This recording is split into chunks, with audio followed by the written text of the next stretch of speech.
안녕하십니까. 4월 20일 수요일 아침이네요. 오늘 하루 우리 하나님의 말씀이 우리들의 삶을 이끌어 가시기를 축복합니다. 기도하겠습니다.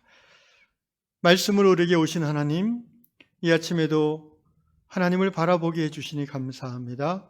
찬양하며 기도하며 하나님의 말씀으로 하루의 삶을 열게 해주시니 감사합니다. 주님, 우리가 이 땅 위에 살아가는 것이 하나님이 주신 사명, 기쁨으로 감당하게 하시기 위함인 줄로 믿습니다. 오늘도 주님 안에서 주님과의 관계 속을 누리며 관계를 누리는 중에 사명을 기쁨으로 감당하는 모든 주의 성도들 되게 하여 주시옵소서. 예수님의 이름으로 기도드리옵나이다. 아멘. 찬송가 500장입니다. 물 위에 생명줄 던지어라.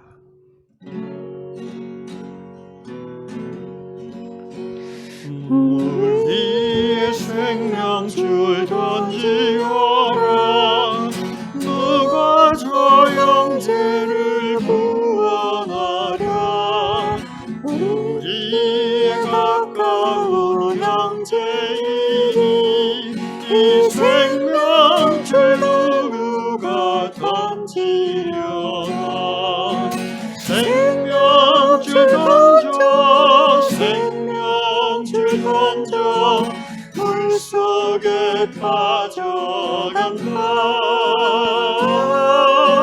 생명줄 던져, 생명줄 던져, 지금 못 던지어라. 빨리 생명줄 던지어라. 형제여 너 어찌 지체 않아. 도와라 저 형제 빠져간다. 이 부조선 타고서 속히 가라. 생명줄 던져, 생명줄 던져, 물속에 빠져간다.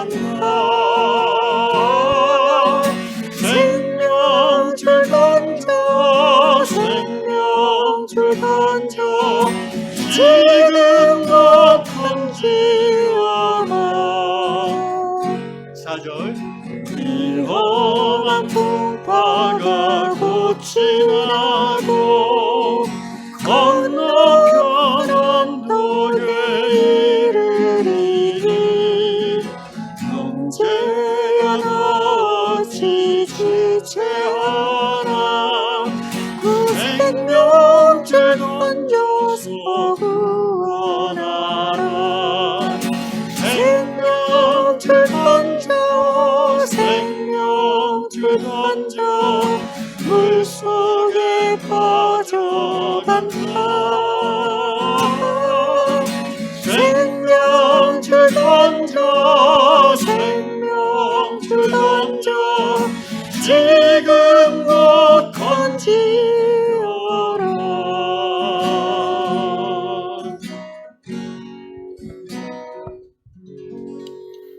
하나님께서 이 아침에 우리에게 주시는 말씀은 골로새서 4장 6절 한 절을 읽겠습니다. 골로새서 4장 6절 말씀입니다.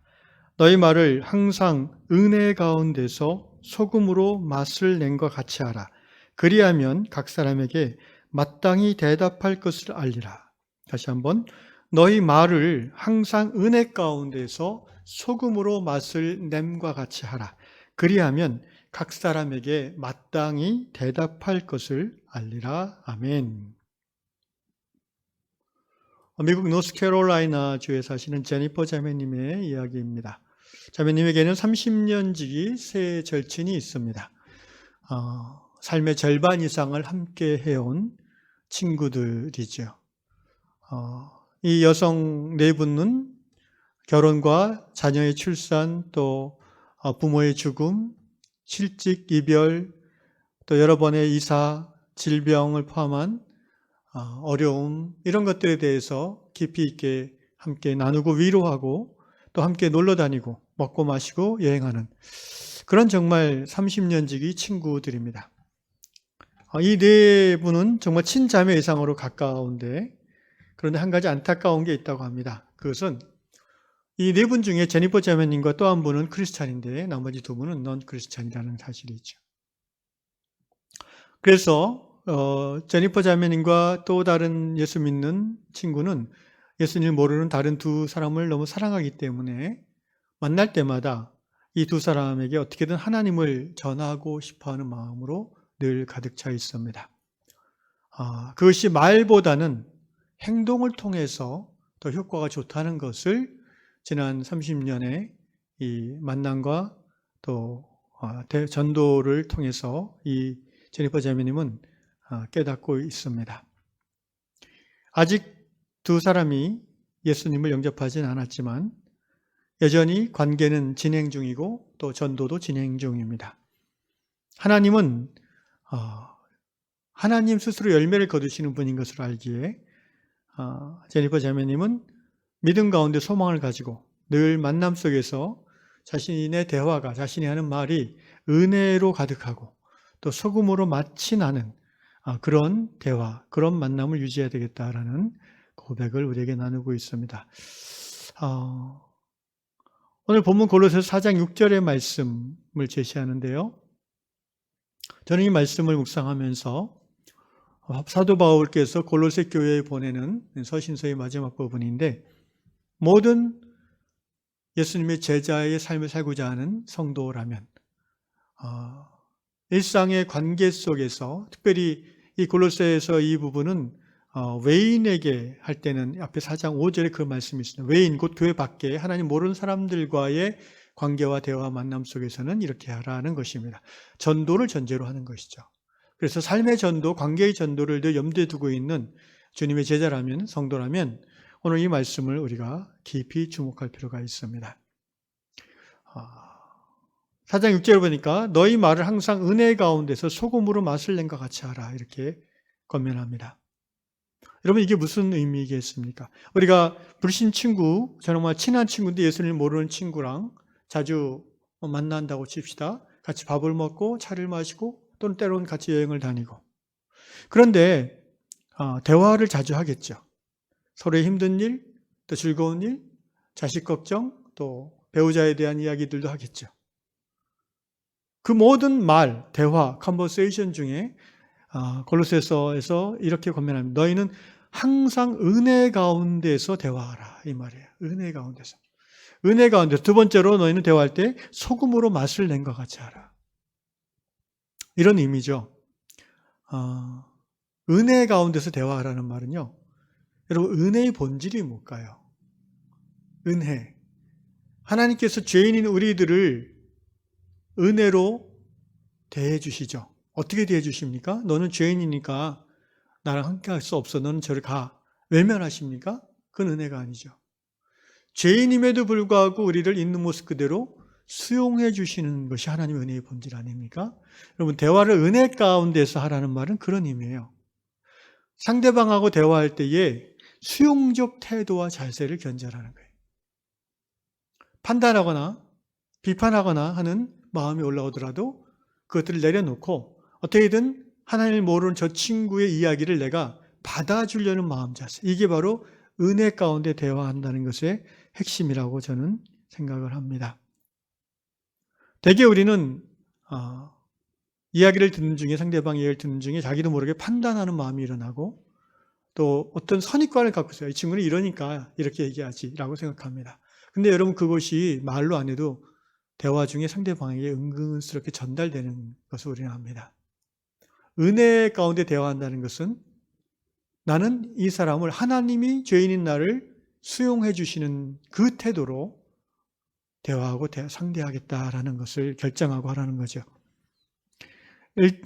상담에서는 이런 대화의 태도를 가리켜서 이제 수용적 경청 또는 active listening, 적극적 경청, 이렇게 설명을 합니다.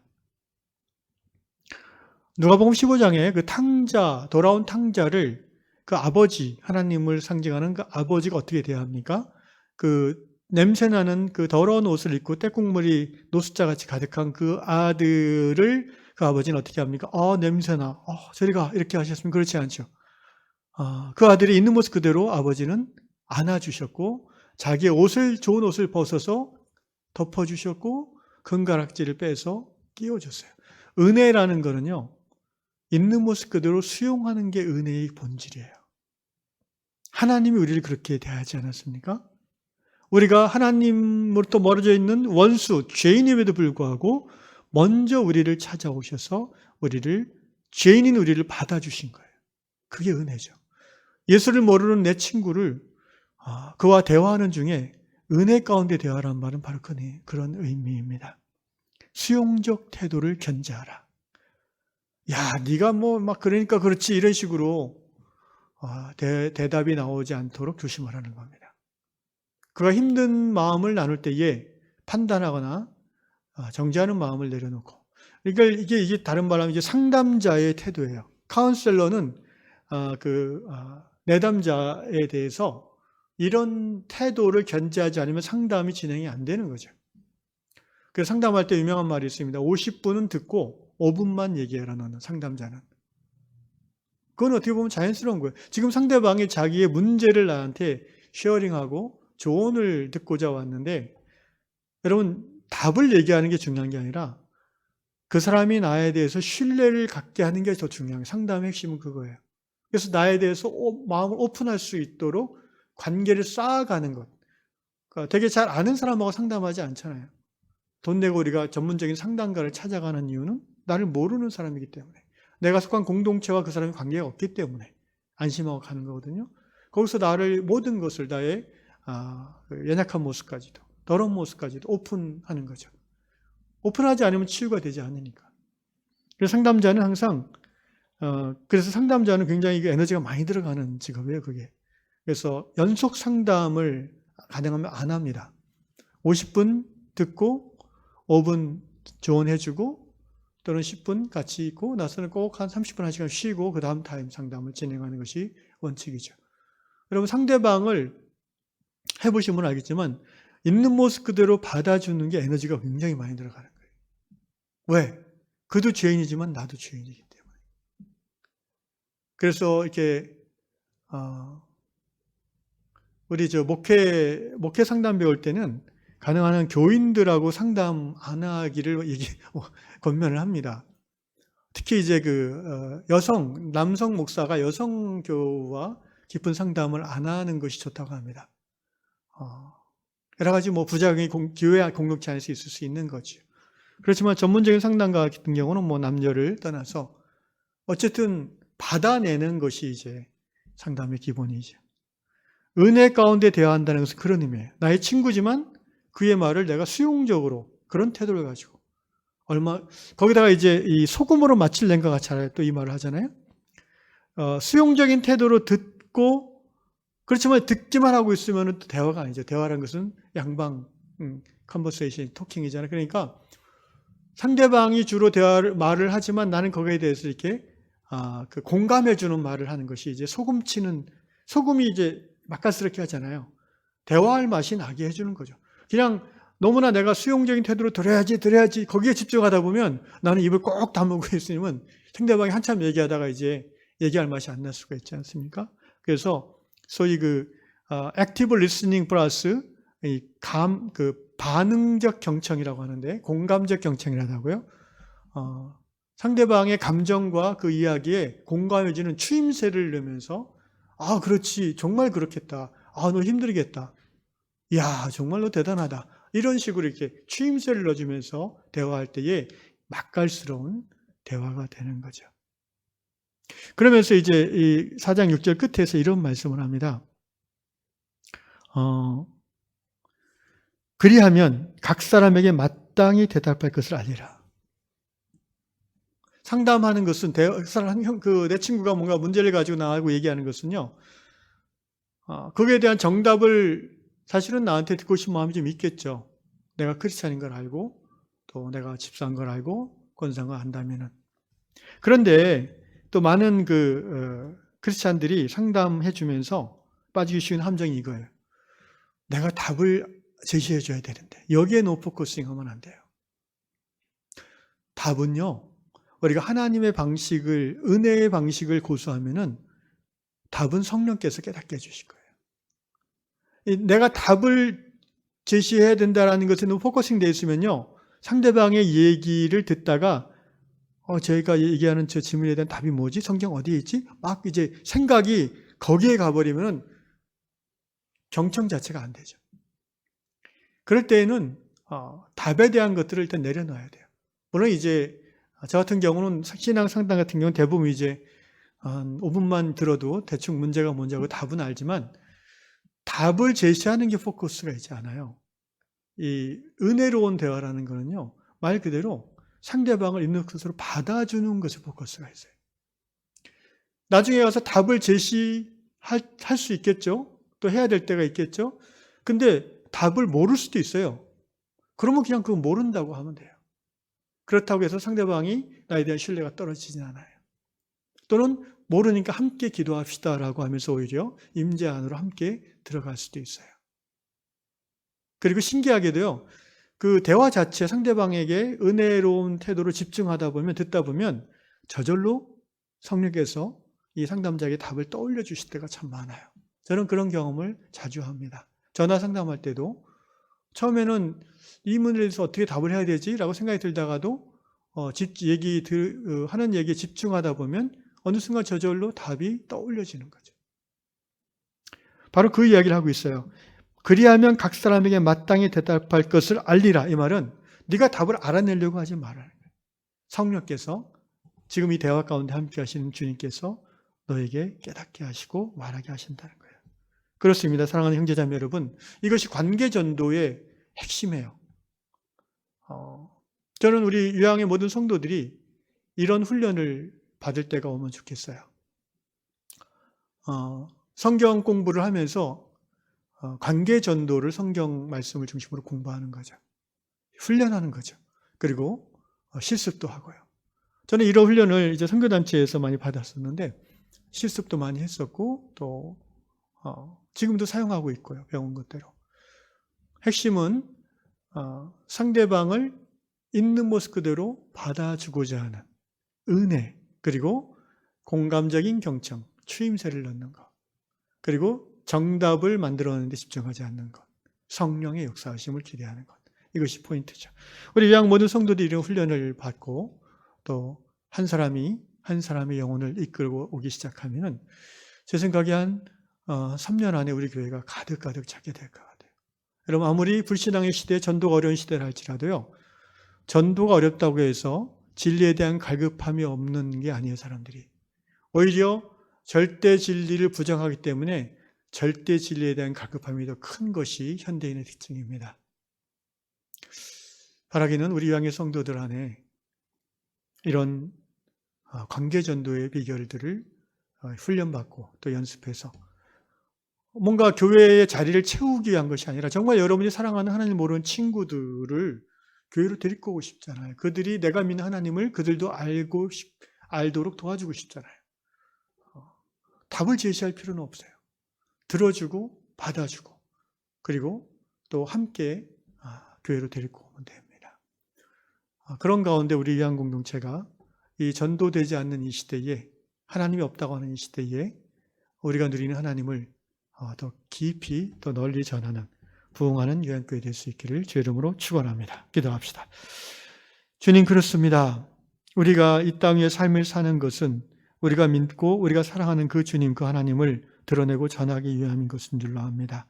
하나님이 어떤 분인가를 우리에게 붙여준 친구들과의 만남과 대화 속에서 은혜로운 대화, 또 소금으로 맛을 내는 것 같은 대화를 통해서 그들에게 답을 제시해 주기보다 대화 중에 그들이 스스로 우리 안에 있는 하나님을 느끼고 답을 찾아갈 수 있는, 주님, 그러한 관계전도에 정통한 우리 유양 성도들 되어지기까지 우리를 훈련시켜 주시고 또 이끌어 주시기를 기도합니다.